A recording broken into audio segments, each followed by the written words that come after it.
A ver, ¿y si pudiéramos viajar en el tiempo? Suena a ciencia ficción, ¿verdad? Pues a veces es tan sencillo como abrir un periódico antiguo. Y eso es justo lo que vamos a hacer hoy.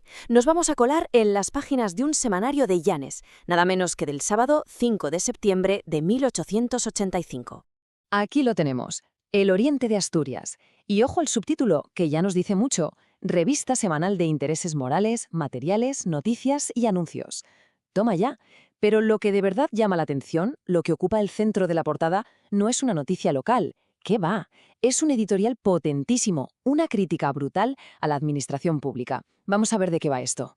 Efectivamente, el artículo de portada es una crítica feroz, sin rodeos, contra lo que el autor considera un mal que está carcomiendo el país. No se anda con chiquitas, ¿eh? Ataca de frente lo que hoy llamaríamos la cultura del enchufe, del amiguismo en el gobierno.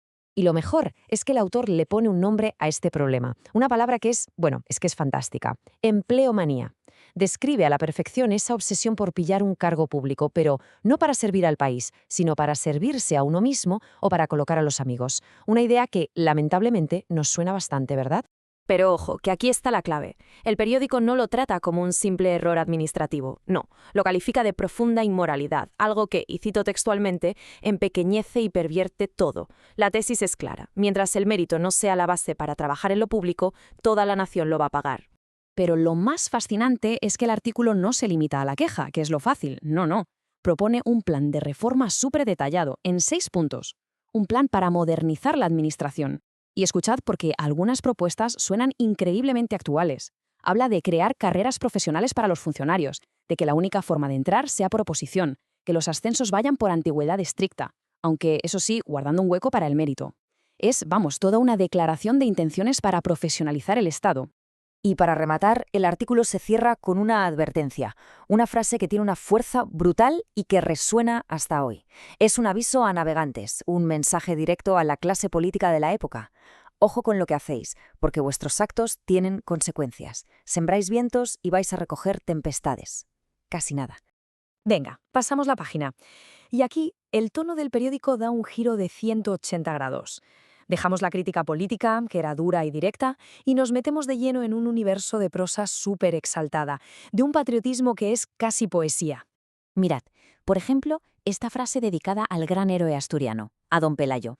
Esto ya os digo que no es un texto de historia, es pura mitología romántica. El autor no habla de Pelayo como una persona, o de Covadonga como un lugar, no. Los trata como símbolos, como la mismísima esencia de España. Nos da una foto perfecta de cómo se entendía la identidad nacional en aquella época. Y ese sentimiento patriótico también tenía otra cara, una mucho más marcial. Nos encontramos con un artículo titulado, así directamente, A la guerra.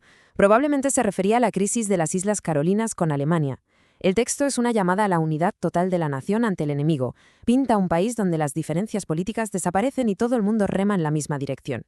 Una imagen muy idealizada, claro, pero con una fuerza propagandística tremenda. Bueno, dejemos por un momento los grandes debates nacionales y la poesía patriótica. Vamos a volver a tierra, a las calles de Llanes en 1885. ¿Qué era lo que de verdad le importaba a la gente en su día a día? Vamos a verlo. La sección de noticias locales es un mosaico increíble, de verdad. Te encuentras de todo. Por un lado, el periódico se ríe un poco de un bando del ayuntamiento que está fatalmente escrito.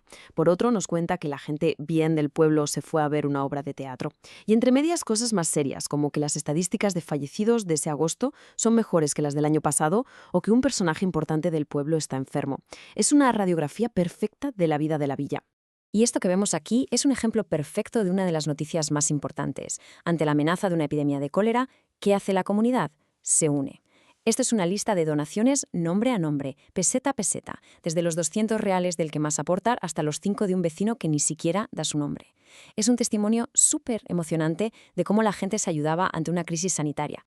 Y por último, el periódico nos lleva a la parte más íntima, más humana de la comunidad, a esas noticias que hablan de la vida, pero sobre todo de la muerte y de la pérdida.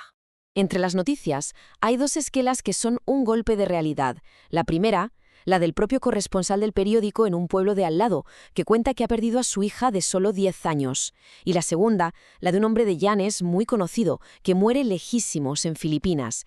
Son esas pequeñas notas las que te recuerdan que detrás de los grandes titulares y los debates políticos, la gente sufría y sentía exactamente igual que hoy. Y para terminar este viaje a 1885, quiero volver a ese artículo tan intenso, el de A la guerra, porque después de hablar del ardor patriótico y del combate, el autor se para y lanza una pregunta al aire, una pregunta que más de un siglo después sigue flotando, sin respuesta, y que nos conecta de una forma increíble con esa gente. Nos pregunta cuándo terminará la noche de los tiempos y alumbrará a la humanidad el sol radiante de la paz universal. Ahí queda eso.